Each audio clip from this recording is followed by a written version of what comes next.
Hi folks, I hope you're all well and welcome back to lesson 2 of the topic 2 of the GCSE physics lesson series, where I'll be going through the entire chapter of electricity. As always, please subscribe and leave a like if you enjoy these videos. So again, this is in chapter 2 in both the AQA and the Edexcel IGCSE specification. So in this lesson, we're going to be covering resistance and circuit devices. So without a further ado, let's get started. So first, let's go through a formula which links potential difference and current.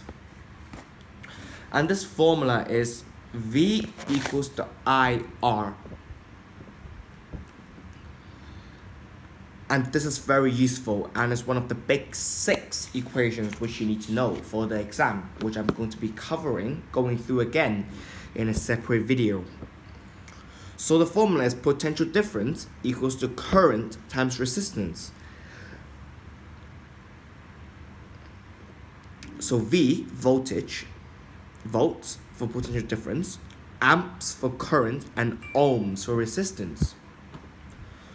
So an example is 4 ohm resistor in a circuit has a potential difference of 6 volts across it. What is the current through the resistor?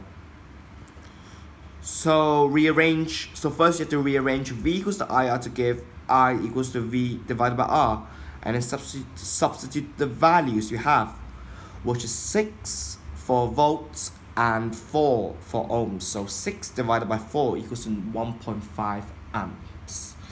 So that's the V equals to IR formula.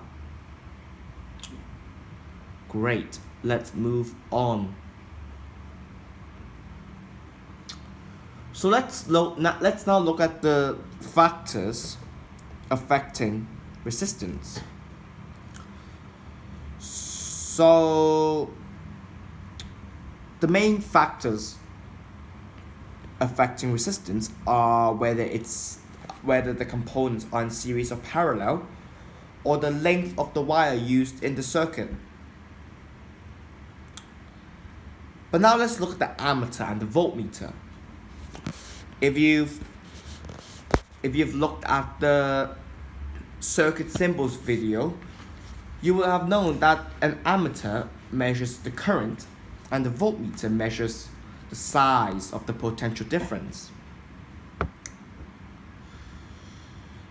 So the ammeter must always be placed in series with whatever you're investigating, so it must be in a series circuit. And a voltmeter must always be placed in parallel around whatever you're investigating, not around any other bit of the circuit, so must be placed in parallel. By the way, for the series and parallel circuits are going to be covered in the next video, so hold your buttons. Just try to understand what I say now.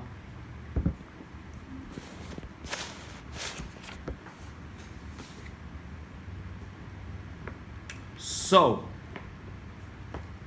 let's now look at IV characteristics, which is vital to understand the basics of electricity. So the term IV characteristic refers to a graph which shows how the current flowing through a component changes. The current changes as the potential difference across it increases. Linear components have an IV characteristics that's a straight line, for example a fixed resistor, and non-linear components have a curved IV characteristics, for example a filament lamp or a diode. So now I'm going to be showing you the main IV characteristics that you will need to know for the exam.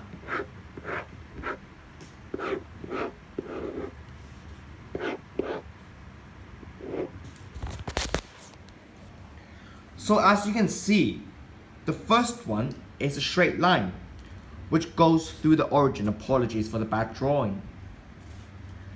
This current is going through an ohmic conductor at a constant temperature, and it is directly proportional to potential difference, so you get a straight line.